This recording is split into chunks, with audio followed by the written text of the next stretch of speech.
کسی نے مجھ سے یہ پوچھا کہ کیا ان دنوں پاکستان بنانا ریپبلک بنا ہوا ہے؟ تو میں نے ان سے یہ کہا کہ میں یہ تو نہیں کہہ سکتا کہ پاکستان بنانا ریپبلک بنا ہوا ہے یا نہیں، لیکن یہ ضرور بتا سکتا ہوں کہ بنانا ریپبلک کہتے کسے ہیں۔ بنانا ریپبلک کی اصطلاح 1904 میں پہلی مرتبہ ایک امریکی ادیب ہینری نے اپنی کتاب کیبیجز اینڈ کنگز میں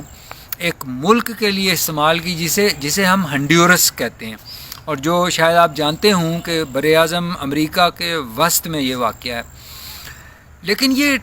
ٹرمینالوجی اس ملک کے لیے ہنری نے کیوں استعمال کی، اس سے پہلے یہ جان لینا ضروری ہے کہ اس اصطلاح میں بنانا کہاں سے ہے، بنانا کا لفظ۔ تو بات یہ ہے کہ ایک امریکی کانٹریکٹر کیتھ اس کا نام تھا، وہ اپنے چچا کے ساتھ مل کر براعظم امریکہ کے دور دراز علاقوں میں ریل کی پٹڑیاں بچھانے کا کام کرتا تھا۔ تو اسے خوراک کی ڈیفیکلٹی ہوتی تھی، وہ یعنی کھانا پینا جو لاتا تھا اپنے مزدوروں کے لیے، تو اس نے اس لیے وہاں پر کیلے لگا لیے تاکہ وہ کیلے ہی کھا کر مزدور گزارا کریں۔ لیکن پھر اسے یہ پتہ چلا کہ یہ کیلے جو اگر یورپ لے جا کے بیچے جائیں تو بہت پرافٹ، یعنی 1000 گنا زیادہ پرافٹ پر بکتے ہیں۔ یعنی یہاں سے اگر آپ $10 کا کیلا لے کے جائیں گے تو وہ یورپ میں جا کر $1010 کا بکے گا۔ تو اتنا منافع بخش کام سے اس نے کیا کیا کہ اس نے اپنی جو ہے وہ کمپنی بنا لی، ایک فروٹ کمپنی جس کا نام اس نے رکھ دیا بوسٹن فروٹ کمپنی۔ ایک اور اسی طرح وہاں فروٹ کمپنی بن گئی، اس کا نام تھا ٹراپیکل فروٹ کمپنی۔ شروع میں وہ جو دو کمپنیاں بنی تو ایک دوسرے کی رائیول تھیں کیونکہ بہت زیادہ پیسہ تھا اس میں، لیکن بعد میں پھر وہ جو کہتے ہیں نا کہ قومی سلامتی اور ملک کے وسیع تر مفاد میں یہ جو دونوں کمپنیاں تھیں یہ ایک ہو گئیں، اور اس کے بعد انہیں مل کے وہ کیلے کا کاروبار شروع کر دیا، اور اتنا امیر ہو گئیں کہ انہیں ڈر لگا کہ ایسا نہ ہو کہ کوئی حکومت ہمارے اس کاروبار کو متاثر کر دے، سو انہوں نے مختلف حکومتیں وہاں پر بنانی اور گرانی شروع کر دیں۔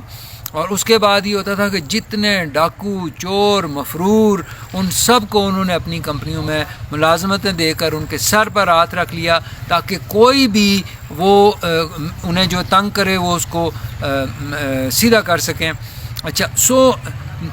ہنڈیورس کے لیے ہنری نے یہ لفظ اس لیے استعمال کیا کہ وہاں کی جو زراعت تھی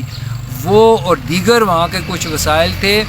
جن کو کوڑیوں کا مول وہاں کی حکومت نے دوسرے ملکوں کو دیا ہوا تھا، صرف اس لیے کہ کمیشن لے کر، کک بیکس لے کر۔ تو اس کے بعد پھر یہ جو ملک دیگر ممالک کے لیے بھی استعمال کیا گیا، جیسے یہ مونٹی نیگرو کے لیے استعمال ہوا،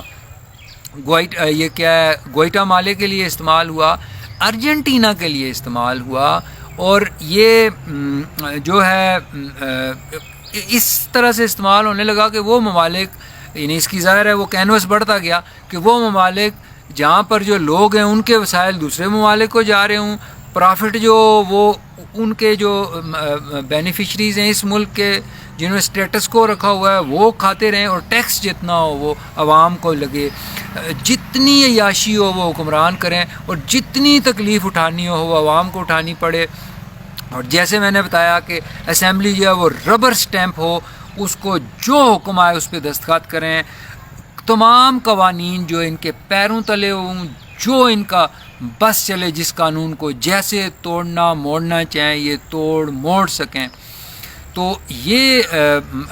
اس کی بنانا ریپبلک کی ہسٹری ہے۔ اور ایک بڑا خوبصورت اس کا جو بولیویا ایک ملک ہے، اس کے گستادو گزمان، اگر میں غلط ان کا نام مجھے نہیں یاد، لیکن کیونکہ یہ بات مجھے اتنی اچھی لگی تھی کہ مجھے یاد ہو گئی،